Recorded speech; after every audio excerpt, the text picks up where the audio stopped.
Hi guys, my name is Stephanie and you're welcome to my channel.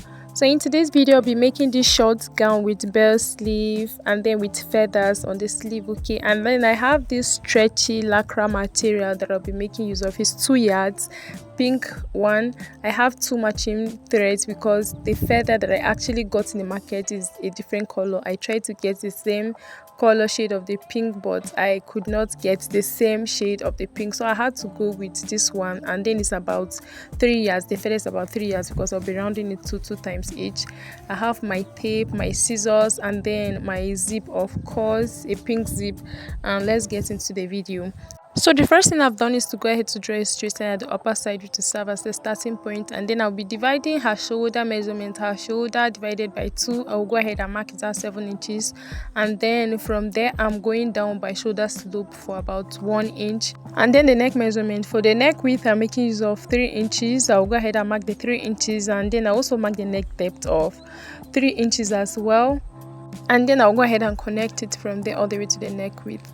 So now from the shoulder line, from where the shoulder actually stop, I'm going down by 7 inches, which will actually mark as her armhole. Alright, so I'm just confirming it, like marking the shoulder measurement so that it will be on the straight line. So from there I'm just connecting the shoulder slant all the way to where the neckline actually stop, just the same way you see like this. And then I also mark a straight line from there all the way to the downside, so where the measurement for the armhole actually stop. So now I'll be dividing the 7 inches by 2. I'll go ahead and mark the midpoint right there, and then from the midpoint I'm going in by half of an inch. So I will just mark it, and then I'll be connecting it later on when I start the measurement. Now from the shoulder line I will mark all the way to her waistline, which is 15 inches, and then from the waistline to the hip point 8 inches. So I'll go ahead and draw a straight line connecting all the points to this other side. So guys, after doing that, I'll be dividing her bust measurement by 4. I'll go ahead and mark it, and then I added 1.5 inch for sewing allowance, but trust me guys, this lycra fabric is really stretchy. I had to even minus from her original measurement later on, so there's no need for all this 1.5 inch of sewing allowance. So I did the same thing on the waistline as well. Divided her waist by 4. I added extra sewing allowance. I think half of an inch of sewing allowance is very okay, because you will still need to minus from the original measurement, hence the fabric is too stretchy. I divided her hip as well by 4. I marked it and then added extra allowance, which I later on still reduced, so there was no point of adding all those. And then for the armhole, I used my curved rule to actually like carve the armhole just the same way you see like this, and connected it to the extra inches that I marked for sewing allowance. So now I'm just going to be connecting all the lines from the bust point to the waist and then to the hip point. So guys, for this neck depth, I didn't want it to be too deep, so I had to still minus half of an inch, reduce half of an inch from it. But I think the 3 inches is very okay. It's actually okay. I would have just left it for the 3 inches, but it's still fine. I reduced half of an inch from it, and then now I'm going to be marking the full length. The full length she actually wants is 33 inches. She actually wanted 33 inches of length, so now I just using my pins to pin it so that when I'm moving it will not scatter the whole measurement that I've already drawn on the fabric. Okay, so now I'm going to be marking the full length now. So from the shoulder line I'll mark it all the way to the full length 33 inches. I'm not marking it exactly at 33 inches, okay? So I'll be adding 34.5 inches for folding and then sewing allowance at the shoulder side. So I'll go ahead and draw a straight line. Now the length is depending on what the person wants, if the person wants it to be short or want it to be long, okay? So now what I have here at the hip side, I'm going to just mark it with my tape, and then I'll be taking it down to the hem side for the full length at the downside. Okay, so now I'm going to be minusing inches from it. Right, I actually minus about 1.5. You can minus 1.5 or 2 inches for it, so I minused inches from it, and then I'm just going ahead to connect it all the way to the downside.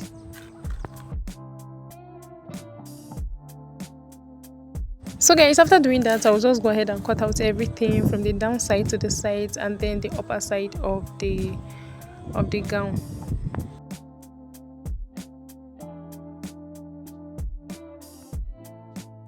So guys, so I've used the front piece as a template to actually place it on the back, so the back is also unfold by 2. So now I'm just going ahead there to mark a zip allowance of 1.5 inch because it was excess at the other side. So I marked it down, and then from the waistline there I'm minusing half an inch from the 1.5 inch that I marked for the zip allowance. So from the upper side I'm going to use my ruler to actually connect it all the way to the half of an inch like that in the middle, and then I also place my ruler like this and then just connect it and then blend it in just the same way you see like this, actually avoid zip budge when I'm actually fixing, when I'm done fixing the zip. So from the armhole side is not going to be as deep as the front, so it's just going to go like that. I marked it, and then the neck depth for the back is not as deep as the front one, it's about 1 inch, so I went ahead to connect it to the neck width. The neck width is the same thing, but the neck depth is different. So every other thing by the side and the downside is going to be the same except for the zip and the neck line and the armhole. So I'll just go ahead and cut out everything.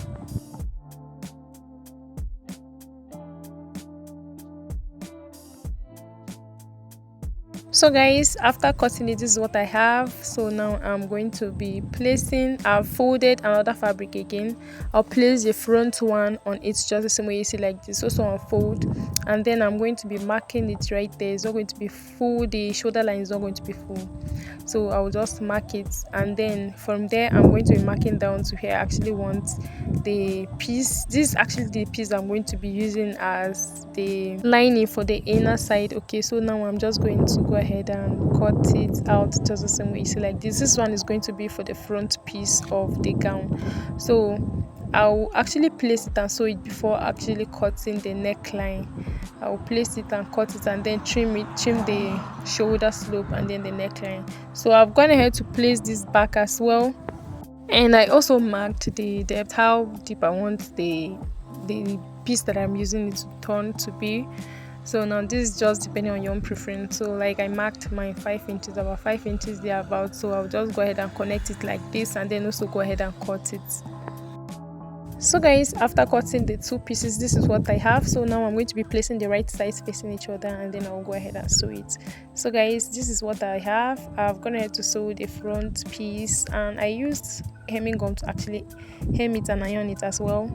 I did the same thing to this back as well. I went there to place it and sew it, and then I turned it to iron it. So now what I'm going to do next is I'm going to be placing the right sides facing each other, the right side of the back and the front facing each other like this, and then I'm going to be flipping the shoulder just the same way you see like this, the lining with the lining, and then the main with the main fabric. I'll sew it and do the same thing to the other side. So after sewing, this is what I have. I turned it and then also iron it so that it will stay in place as well.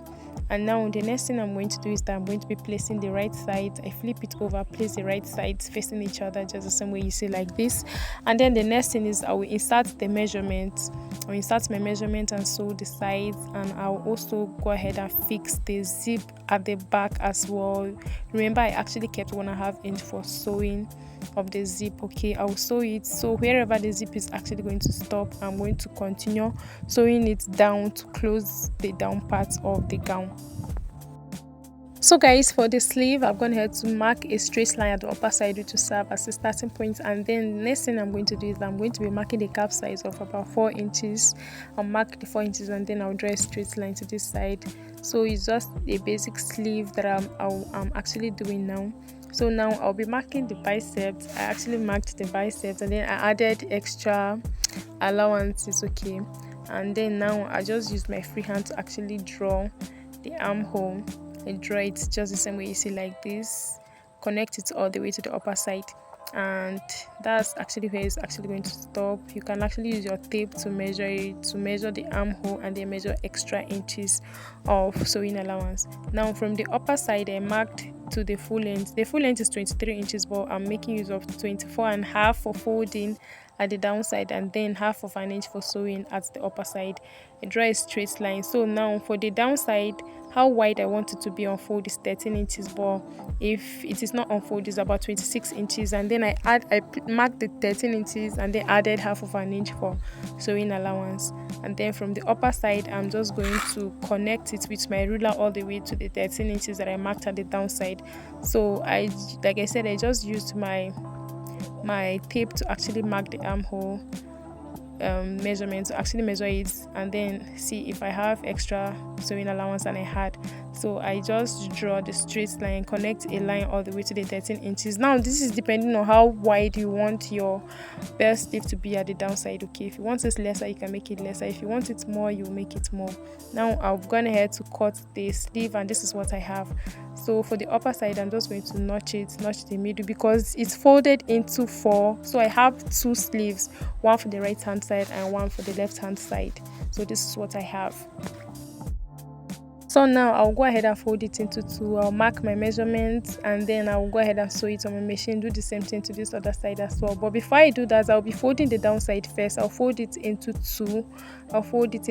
And then I'll sew it before sewing all the way from the upper side to the downside to fix on the gown. Alright, so I'll sew it and then fix on the gown. So guys, this is what I have after I was done sewing. Alright, I actually wanted to fix the sleeve on the dress. I also folded the downside and also took it to a weaver to actually help to weave as well, weave the sides, the upper side, so that it actually give the neat finishing. And I also wanted to fix the feather on the sleeve. Okay, I just placed it, use my sewing machine to sew the feathers. It was actually 2 lines so that it would be a bit fuller. Like I said already, I wanted to fix the zip on the dress as well. Alright, so that's what I have here. I wanted to fix the zip. So now the next thing is just for me to neatly use my iron to actually iron the dress well, and then it will be ready for my client to come pick her dress. So thank you so much guys for watching. If you are still here, please don't forget to subscribe to my YouTube channel, like this video, and also share it to anyone you know it to be of help to. Thank you so much, and don't forget to subscribe if you haven't done so. See you in my next video. Bye.